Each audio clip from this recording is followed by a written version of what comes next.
Madalas kapag tayo ay nagbibigay, hindi tayo nasasaktan at ayaw nating nasasaktan tayo sa ating pagbibigay. Kaya madalas kapag may extra o yung hindi na natin kailangan, ang madalas nating ibinibigay.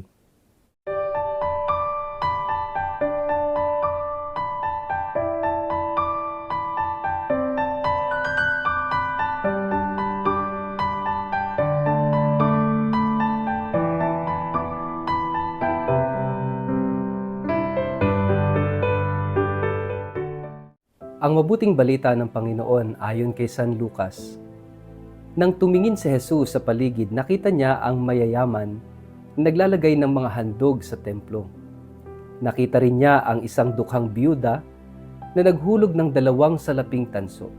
Sinabi niya, ang inihandog ng dukhang biyudang iyon ay higit pa sa inihandog nilang lahat. Ang inilagay nila ay bahagi lamang ng kanilang kasaganaan, ngunit ang kanyang ibinigay ay ang buo niyang kabuhayan. Ang mabuting balita ng Panginoon.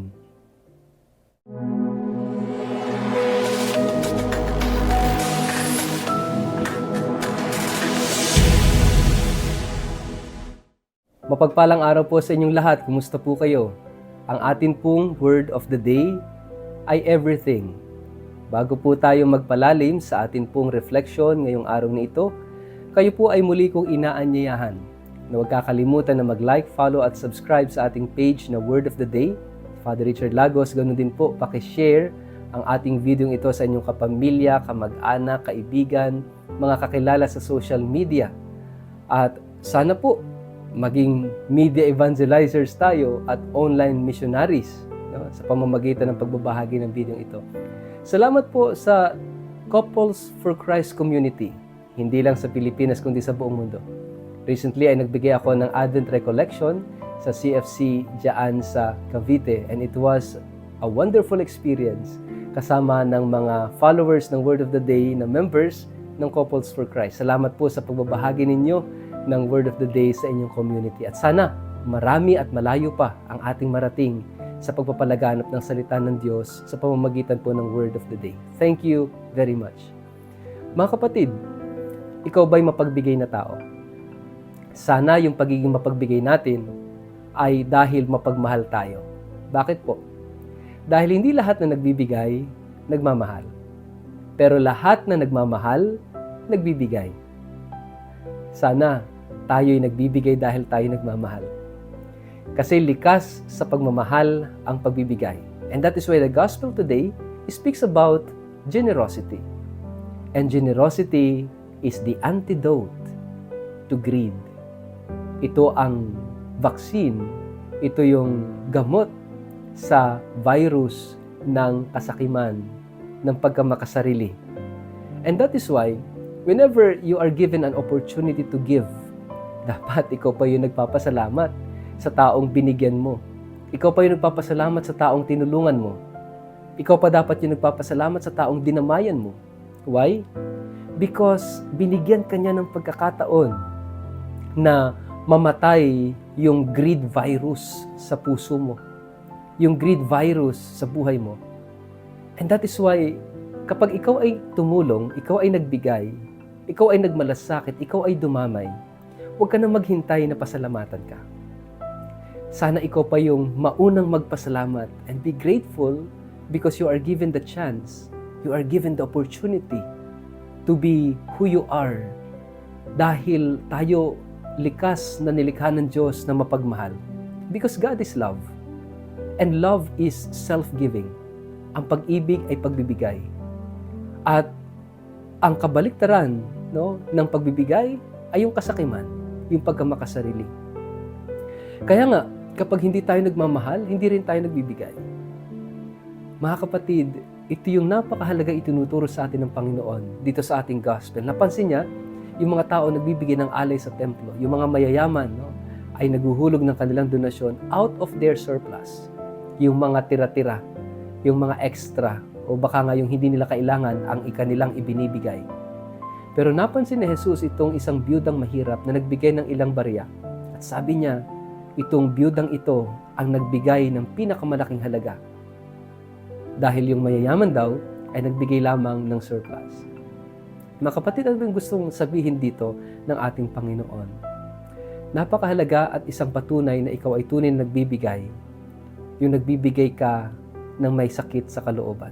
Sakit hindi dahil mabigat sa loob mo, kundi masakit dahil bahagi mo yung ibinibigay mo. Kailangan mo yung ibinibigay mo. Hindi lang extra, hindi lang dahil hindi na kailangan, kundi yung ibinibigay mo, mahalaga sa'yo. Yung ibinibigay mo ay kailangan mo rin. At doon natin makikita yung tunay na nagmamahal, yung tunay na nagbibigay. First, it is a reflection of who God is. Ang Diyos ay mabuti. Ang Diyos ay pag-ibig. Ang Diyos ay nagbibigay ng kanyang buong sarili. Kaya nga 'di ba, sabi sa Gospel ni St. John, "For God so loved the world that He gave His only begotten Son." Ang ibinigay ng Diyos, yung pinakamahalaga sa Kanya, at yon ay ang Kanyang bugtong na anak na si Jesus. Para sa Ama, Jesus is everything. Kaya yung everything na yon ang ibinigay niya sa atin. So that yung everything na yon will also make us the everything of God. Dahil yung kanyang ibinigay, no, yung pinagbigyan niya ay mahalaga rin sa Diyos. Kaya nga mga kapatid, alam nyo, ito yung patunay ng taong nagmamahal ay nagbibigay ng lahat. Hindi barya lang, hindi yung extra lang, hindi yung dahil hindi kailangan niya ibinibigay. Pero ang totoong nagbibigay, the true giver, ay yung giver na nasasaktan, yung giver na ang ibinabahagi niya ay mahalaga sa kanya. Therefore, may sakit sa kanyang kalooban. Pero malaya pa rin na nagbibigay, masaya pa rin na nagbibigay. Kaya nga ito yung palatandaan na talagang tunay ka nagbibigay kapag ito'y may kirot. Ibig sabihin, mahalaga sa'yo yung ibinibigay mo. Pero kapag hindi mahalaga sa'yo, of course, walang kirot. Kaya most of the time tayo, kapag nagbibigay, ayaw natin na tayo'y nasasaktan sa ating pagbibigay. Kaya as much as possible, ang binibigay natin, yung extra, yung hindi mahalaga, o yung hindi natin kailangan. Mga kapatid, the challenge for us is to be like God, the generosity of God. And tayong lahat ay nilikhang wangis ng Diyos. Larawan ng Diyos, and God is love. And love is giving. Ang pag-ibig ay action word. Ang pag-ibig ay verb. Ibig sabihin, to do. We do something. No? Kaya nga, yung dito sa ating gospel, sinasabi na kapag nagbibigay ka, dapat nagmamahal ka. Kasi hindi lahat ng nagbibigay ay nagmamahal. Subalit lahat ng nagmamahal ay nagbibigay. Mga kapatid, sana patayin ng ating pagiging mapagbigay yung ating pagkamakasarili, yung ating kasakiman, yung ating kayabangan. Napakahalaga, mga kapatid, that we learn how to give. Kaya nga sa simbahan, mayroon tayong mga binibigay na opportunities for you to learn how to give. Isa na dyan yung balikhandog, yung tithing. Pero alam niyo po ba na walang kautusan sa Jesus about tithing? Yes, nasa Old Testament, yung ikapu. Pero sa ating Panginoong Jesus, walang turo tungkol sa ikapu. He did not teach about tithing. Dahil hindi ba mahalaga? Of course mahalaga. Pero ang nais ni Jesus ay hindi lamang 10%. Kasi minsan, akala natin na sapat na yung 10%. Basta nagbibigay ka ng ikapu, sapat na yun. Ibig sabihin, maliligtas ka na. Ibig sabihin, ginawa mo na yung obligasyon mo. No. Ang magbigay ng ikapu is good. But Jesus wants more than that. Ang gusto ni Jesus, 100%. Ang gusto ng Diyos, everything. Ang gusto ng Diyos, lahat-lahat sa atin. Hindi lang ng 10% ng time mo, hindi lang 10% ng pag-aari mo, hindi lang 10% ng pagkatao mo, hindi lang 10% ng buhay mo. Ang gusto ng Diyos, ang gusto ni Jesus, is the 100% of your life, 100% of your time, 100% of your talent, 100% of your treasure. Sa paanong paraan? Always think, that everything belongs to God. Everything belongs to the Lord, not yours. Kasi kapag nagtitithing tayo, kapag nag-iikapo tayo, akala natin atin ito at sa Diyos ay 10% lang. It's a wrong understanding. Mali.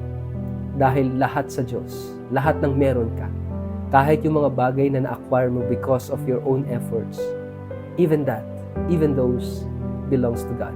Lahat ng yan galing sa Diyos. At napakahalaga that we recognize that God is the source of everything. That's why everything belongs to God. Hindi atin. Pahiram lang sa atin. Kaya yung 10% na binibigay mo, I hope na 10% talaga sa Diyos yan. And the 90% na itinitira mo, sa Diyos pa rin yan. Always remember, everything belongs to the Lord. At darating ang araw, darating ang panahon, ibabalik natin lahat yan sa Diyos. Walang atin, walang sayo. Mga kapatid, this is the most important learning today. Everything belongs to God. Kaya nga kapag nagbibigay ka, ibig sabihin, binabalik mo sa Diyos. Kapag nagmamahal ka, ibig sabihin, binabalik mo sa Diyos ang lahat-lahat. Kaya sana po, tayong lahat ay mahamon, tayong lahat ay inaanyayahan na magmahal. At sa bawat nagmamahal, nagbibigay. Ang nagbibigay, nagpapasalamat. Dahil nabigyan ng pagkakataon na magmahal at maging wangis ng Diyos. Sa ngalan ng Ama at ng Anak at ng Espiritu Santo. Amen. Ama naming Diyos, turuan mo kaming magmahal sa pamamagitan ng aming kagandahang loob na aming pagbibigay. Amen. Pagpalain po kayo at ingatan ng makapangyarihang Diyos, Ama at Anak at Espiritu Santo. Amen.